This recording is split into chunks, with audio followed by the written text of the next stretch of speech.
3వ వచనం, మన దేవుని మందసమును మరలా మన యొద్దకు కొనివత్తము రండే. దేవుని మందస్సాన్ని మన మధ్యకు తీసుకొచ్చుకుందాం. దేవుని మందస్సము మీకు జ్ఞాపకం ఉందా? దేవుడు ఆనాడు పర్వతము పైన మోషేకు ప్రత్యక్షమయ్యాడు.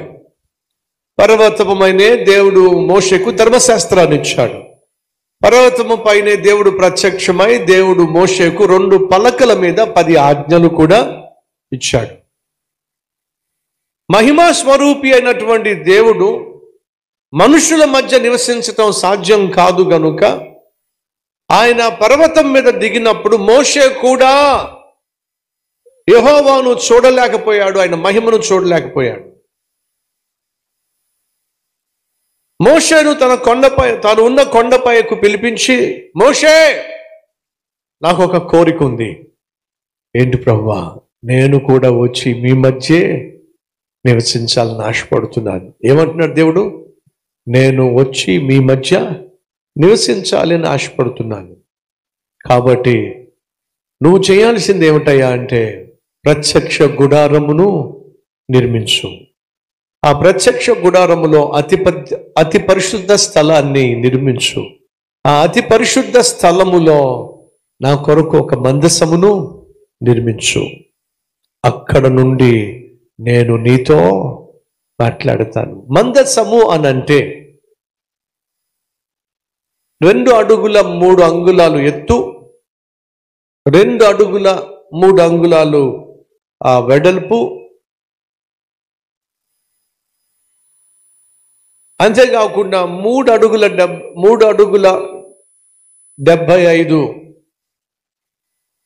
3.75 అడుగులు, 3 అడుగుల 75 అడుగులు అంటే సుమారు దగ్గర 4 అడుగులు, 45 ఇంచెస్ వెడల్పు, 27 ఇంచెస్ ఎత్తు, 27 ఇంచెస్ డెప్త్. ఒక చక్కని బాక్స్ అది. ఇప్పుడు మీకు స్క్రీన్లో చూపిస్తున్నారు చూడండి. దాన్ని ఏమంటారంటే మందసము అని అంటారు. రైట్. ఈ మందసం పైన 2 దూతలు కనిపిస్తున్నాయి. ఆ మందసం పైన మీకు చక్కగా ఒక ప్లేట్ లాగా కనిపిస్తుంది, చూసారు? దాన్ని ఏమన్నారంటే కరుణాపీఠము అన్నారు. కుడి వైపున ఎడం వైపున మీకు దూతలు కనిపిస్తూ ఉన్నారు. ఇప్పుడు మొత్తం మీకు ప్లే చేస్తున్నారు చూడండి. పూర్తిగా ప్లే చేయి. ఎస్, ఇది మందసం, ఇది అతి పరిశుద్ధ స్థలం. ప్లే చేయి.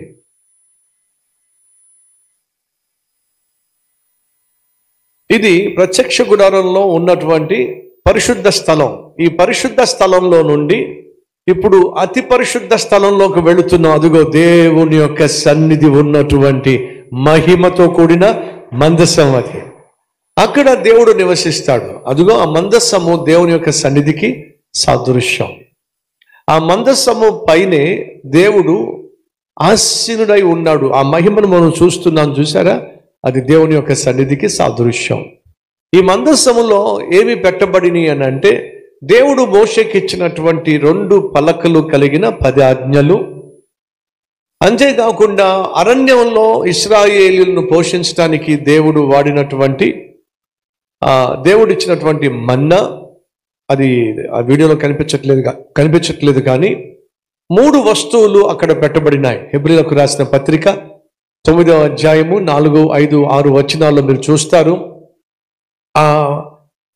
చూద్దారండి, ఎలాగూ చెప్పాగా రిఫరెన్స్ మీకు. హెబ్రీయులకు రాసిన పత్రిక 9వ అధ్యాయము 4వ వచనంలో అక్కడ ఏముందో చూద్దాం రండి.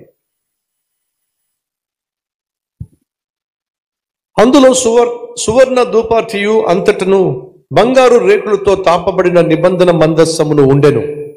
ఆ మందస్సములో మన్నా గల బంగారు పాత్రయు, చిగురించిన అహరోను చేతికర్రయు, నిబంధన పలకులను ఉండెను. దానిపైన కరుణాపీఠమును కమ్ముకొనుచున్న మహిమ గల కెరూబులు ఉండెను. వీటిని గూర్చి ఇప్పుడు వివరణ చెప్పవల్లపడదు. ఇవి ఇలాగూ ఏర్పరచబడినప్పుడు యాజకులు సేవ చేయొచ్చు. నిత్యమును ఈ మొదటి గుడారములో వెళ్ళుదురు గాని సంవత్సరమునకు ఒక్కసారి మాత్రమే ప్రధాన యాజకుడు ఒక్కడే రక్తము చేత పట్టుకొని 2వ గుడారములో ప్రవేశించును. ఆ రక్తము తన కొరకును ప్రజల ఆజ్ఞాకృతముల కొరకును అతడు అర్పించును. దీనిని బట్టి ఆ మొదటి గుడారపు ఇంకా నిలుచుండగా అతి పరిశుద్ధ స్థలములో ప్రవేశించు మార్గము బయలుపరచబడలేదని పరిశుద్ధాత్మ తెలియచేయుచున్నాడు. దయచేసి గమనించండి, దేవుడు అన్నమాట ఏమిటంటే, నేను పరలోకంలో ఉన్నాను కదా, మీరు భూమి మీద ఉన్నారు కదా, కానీ ఇప్పుడు ఇశ్రాయేలు దేశాన్ని నా ప్రజలుగా నా కుటుంబంగా నేను ఎన్నుకున్నాను కదా, కాబట్టి నేను వచ్చి మీ మధ్య నివసిస్తాను. నిర్గమకాండం 25వ అధ్యాయము 22వ వచనంలో నేను మందసము దగ్గర నుండి మీతో మాట్లాడుతాను. 25:22 నేను అక్కడ నుండి నీతో మాట్లాడుతాను అని దేవుడు మోషేకు తెలియచేశాడు. అక్కడ నేను నిన్ను కలుసుకుంటాను. కరుణాపీఠము మీద నుండి, అది దేవుని యొక్క సన్నిధి, అక్కడ నేను మిమ్మల్ని కలుసుకుంటాను. దయచేసి గమనించాలి సంగమా, దేవుడు కోరుకున్న దేవుడో తెలుసా? తన ప్రజలమైన మన మధ్య దేవుడు నివసించాలి ఆశపడ్డాడు. ఆశపడి ఏం చేశాడు? ప్రజలందరికీ తన సన్నిధిని కనపరచాలని మందసము ప్రత్యక్ష గుడారమును నిర్మించమన్నాడు. అందులో మందసమును నిర్మించమన్నాడు. ఆ మందసము దేవుని సన్నిధికి సాదృశ్యం. మీరు జాగ్రత్తగా పరిశీలన చేస్తే అరణ్యంలో ఇశ్రాయేలీయులు ప్రయాణం చేస్తున్నప్పుడు ఈ ప్రత్యక్ష గుడారము చుట్టూ వాళ్ళు నివాసము ఏర్పరచుకున్నారు. ప్రత్యక్ష గుడారము చుట్టూ వాళ్ళు నివసిస్తూ ఉండేవాళ్ళు. ఇప్పుడు ఆ ప్రత్యక్ష గుడారము చుట్టూ అంటే 12 గోత్రాలకు సంబంధించిన 20-30 లక్షల మంది ఎవరు చుట్టూ ఉండేవారు తెలుసా మీకు? దేవుని చుట్టూ ఉండేవాళ్ళు.